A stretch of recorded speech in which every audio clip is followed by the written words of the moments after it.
कहते हैं कि सच बोलो तो प्राण गंवाने पड़ते हैं। मैं भी सच्चाई गागा कर शीश कटाने आया हूं, घायल भारत माता की तस्वीर दिखाने लाया हूं। सभापति महोदय, कौन से भारत को विकसित बनाने की बात कर रहे हैं आप? वो भारत जहां पिछले 5 वर्षों में महज 1160 केसेस का हवाला देकर इस देश की पार्लियामेंट्री कमेटी को यूजीसी लाना ज्यादा महत्वपूर्ण लगा, परंतु उसी दौरान 1,55,000 महिलाओं के साथ रेप हो जाने के बावजूद, जिसमें हमारे पटना की नीट छात्रा और छपरा की नाबालिग छात्रा भी शामिल रही, बजट से महिला सुरक्षा को 0.02% भी देना महत्वपूर्ण नहीं समझा गया।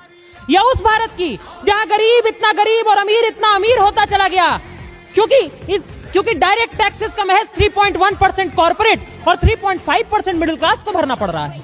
या उस भारत की जिससे एजुकेशन पॉलिसी 2020 ने बजट का 6% मांगा, 6 साल बाद भी हम 2.6% नहीं दे पाए। या उस भारत की जिससे WHO ने कहा बजट का 1% मेंटल हेल्थ ट्रीटमेंट को दे दीजिए, नहीं तो $1 ट्रिलियन के नुकसान की आशंका है।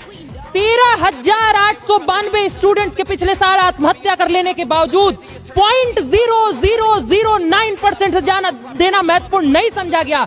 कौन उस भारत की जहां एक तरफ AVGC कंटेंट क्रिएटर्स लैब, खेलो India mission, India semiconductor mission 2.0 जैसी शानदार योजनाएं बजट का हिस्सा बनाई गई। या उस भारत की जिसे खंडों में बांटा गया, अल्पसंख्यकों को 3400 करोड़, दलितों को 6300 करोड़, पिछड़ों को 2500 करोड़ और आदिवासियों को 15,000 करोड़।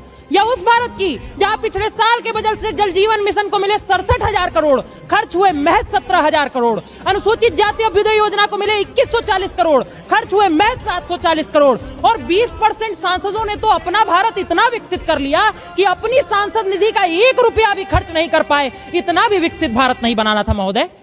और उसके बाद कहा गया कि बजट का घाटा 4.4% हो गया है। सभापति महोदय, मेरी तो ये समझ में नहीं आता कि हमने खर्च के लिए दिए 100 रुपए, खर्च हुए 40 रुपए, 60 का तो फायदा होना चाहिए था, 64 का नुकसान कैसे हो गया? ये इस सदन के सामने सबसे बड़ा प्रश्न है।